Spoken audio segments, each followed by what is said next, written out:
It's the radio guy, Dr. Mike Prince. Welcome to another episode here at the Open Mic Broadcast Network and the Mike Prince Show. Of course, it is our mission to try to bring you some news you can use. Today is no exception to that rule. Follow me on X at the Mike Prince Show. Subscribe to the YouTube channel at the Open Mic Broadcast Network. Do visit the website for our 24-hour stream at obnradio.com.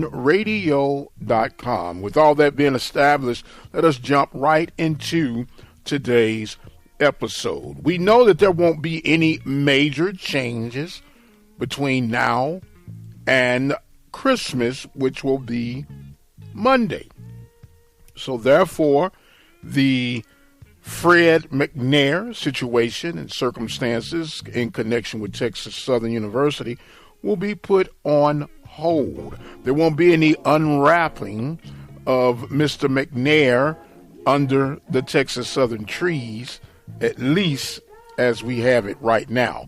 Now, when the dust has settled, I am going to say there is still a good chance that Fred McNair will end up being at Texas Southern, but with the way things have been going right now, who can tell?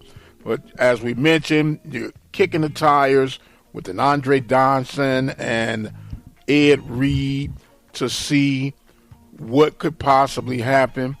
And meanwhile, this would probably be a lesson learned for those who would follow the path of a Fred McNair.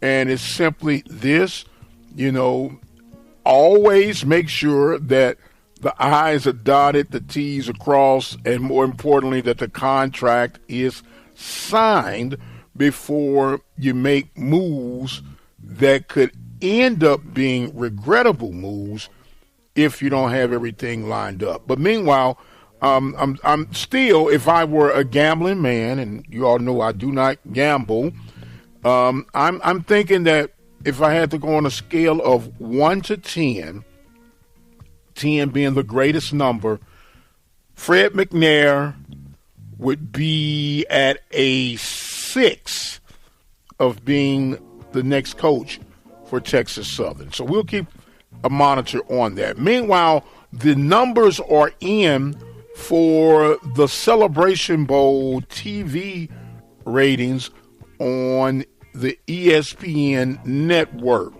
And the numbers in comparison to other Celebration Bowl games are not what was expected. But before you hit panic, we kind of saw that happening, which was one of the reasons why ESPN was pulling, even though they didn't come out publicly and say that, they were pulling for FAMU to make it to the Celebration Bowl for this very reason.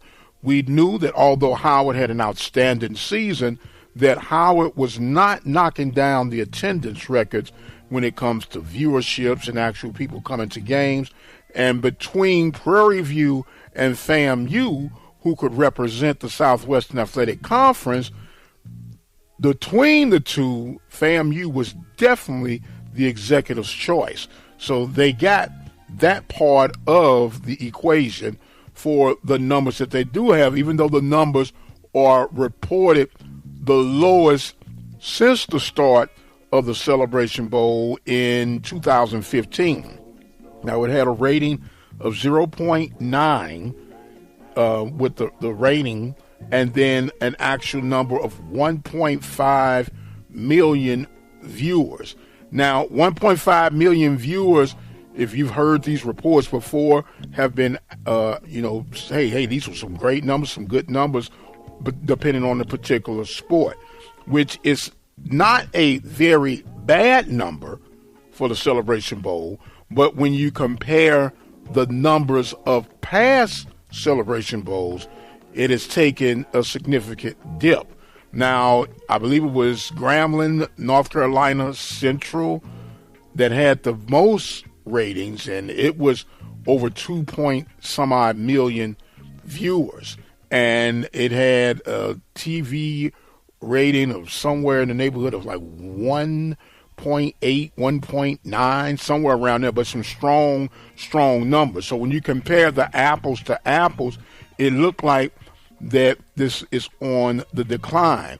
And contrary to popular belief, with the run that Jackson State had for their 2 seasons, they had good, strong numbers, but it was not the highest numbers of the Celebration Bowl. So with that all in interest, we say all the time that charity begins at home. We've got to take care of our brand. And when we're going to be on this ESPN scale, we have to be very careful and very mindful that we keep our numbers where they need to be before there be justification of trying to 86 this game. Even though I think we are far away from that, you still have these number charts that do carry weight. Now, in defense of the Celebration Bowl, the money that is gathered for the institutions involved far exceed anything that the FCS playoffs could even remotely come close to. So when you compare these apples to apples, we're still in a good place.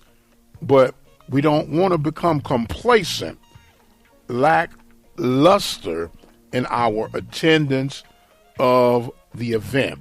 So you have that. It's not as dreary as some would want you to think, but there are some concerns on the potential future, and it's really more toward how HBCU programs support their very own brand. So that's pretty interesting, something to mull over the holiday break, if you would. We want to thank you for joining in with us right here at the Open Mic Broadcast Network, and we want to wish you a very festive holiday season.